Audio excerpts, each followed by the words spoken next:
પ્રભુ તું આપે એટલું જ લઉં, મારા હરી તું આપે એટલું જ લઉં, એમાં નહીં કયો છું વધુ ભાઈ લઉં.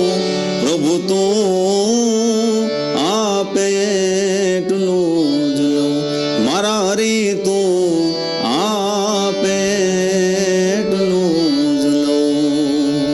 પ્રભુ તું આપે એટલું જ લઉં, હરી તું આપે એટલું જ લઉં, એમાં કઈ ઓછું વધવું નહીં લઉં. એમ જેટલું મારા પ્રારબ્ધમાં, જેટલું મારા નસીબમાં, ભાગ્યમાં લખેલું છે એટલું જ હું લઈ શકીશ. એમાંથી એક તસુબાર વધારે કે ઓછું નહીં લઉં.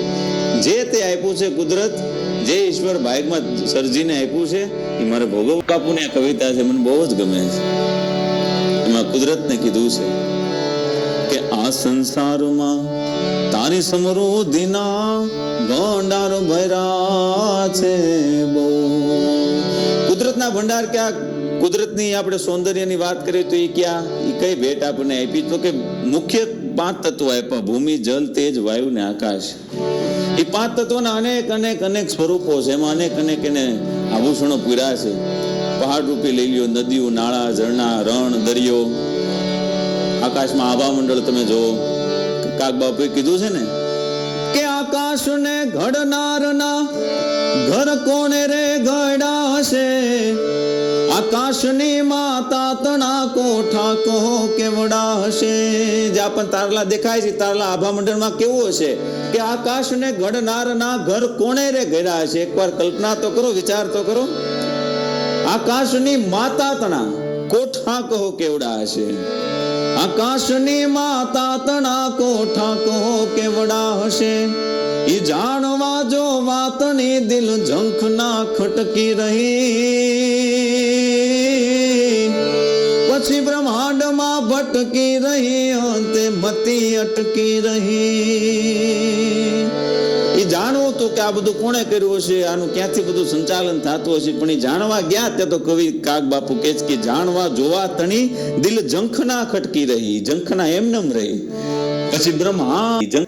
પછી બ્રહ્માંડમાં ભટકી રહી, પણ અંતે મતી એટલે બુદ્ધિ અટકી પડી. જ્યાં આપણી બુદ્ધિ અટકી પડે એ કુદરતનું સૌંદર્ય છે સાહેબ. આ સંસારમાં તારી સમૃદ્ધિના ભંડારો ભર્યા છે, પણ મુખમાં સમાશે એટલું જ માગીશ, નહીં ઊંડાણમાં લઉં.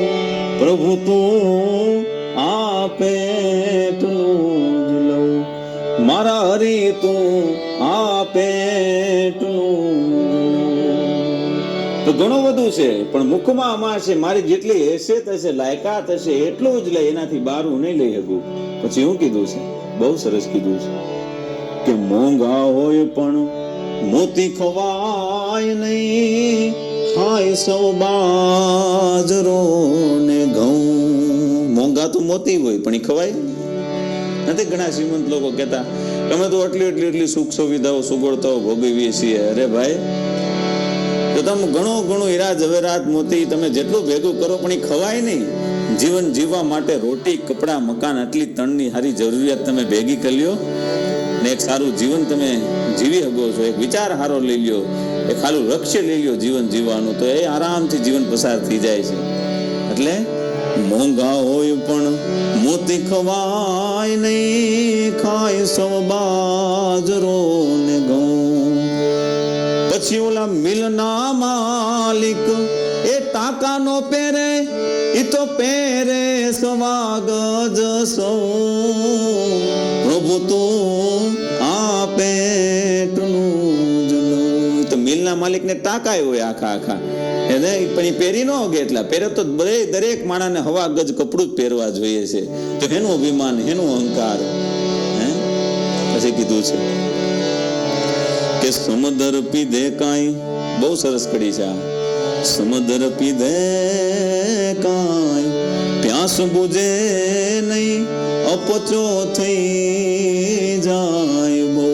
આપણે હજી કાંઈક લેવું છે, હજી કાંઈક હજી હું લે એમાં ડોટ ઉપર ડોટ માણા મૂકતો જાય તો એમ કે છે કે તો સમંદર છે, એ કોઈ દી ખૂટે એમ નથી, લિમિટલેસ છે. સમુદ્ર પીધે કાંઈ પ્યાસ બુઝે નહીં, અપચો થઈ જાય બહુ. કે પ્યાસ એનથી ન બુઝે, એ તો અપચો થઈ જાય, આપણને જરે નહીં. નાનું મીઠડું એ ઝરણું મળે ત્યાં અમૃત ઘૂંટ ડાલો, પ્રભુ તું આપે નાનકડું તું ઝરણું જાતું એમાંથી ધીમું ધીમું ધીમું મીઠું પાણી પીવું, એમાંય અમૃતનો ઓટકાર આવે છે, એમાંય સંતોષનો ઓટકાર આવે છે. બાપ, આ ખૂબ જ સરસ કવિતા લખી છે, બહુ ગમે છે. આગળ કીધું કે ઘરના ગોખમાં હરી મળે તો હું હાલું સિદ્ધ ગાવના. મને જો હરી મળી જાય, મારા પ્રભુ મળી જાય, મારા ઈશ્વર જો મને મારા ઘરના આંગણામાં મળી જાય તો હું કેમ, હું કામ હાલું સિદ્ધ ગાવના ગાવું? હે નથી કબીર સાહેબની એક સાખી કીધી છે કે હરી ઢૂંઢન મેં ચલા પહોંચા હરિદ્વાર, હરી ન મિલે પેર થકે હરી થે મેરે દ્વાર. એ કીધું છે ને, ઘરના ગોખમાં હરી મળે તો હાલું સિદ્ધ ગાવના ગાવ. કવિ દાદ કહે તારી દુનિયામાં તું રાખે મજરો, પ્રભુ તું આપે મારા હરી તું આપે. આ દુનિયામાં આપણે આવ્યા કે દુનિયા આપણામાં આવી? તો કે આપણે આ દુનિયામાં આવ્યા.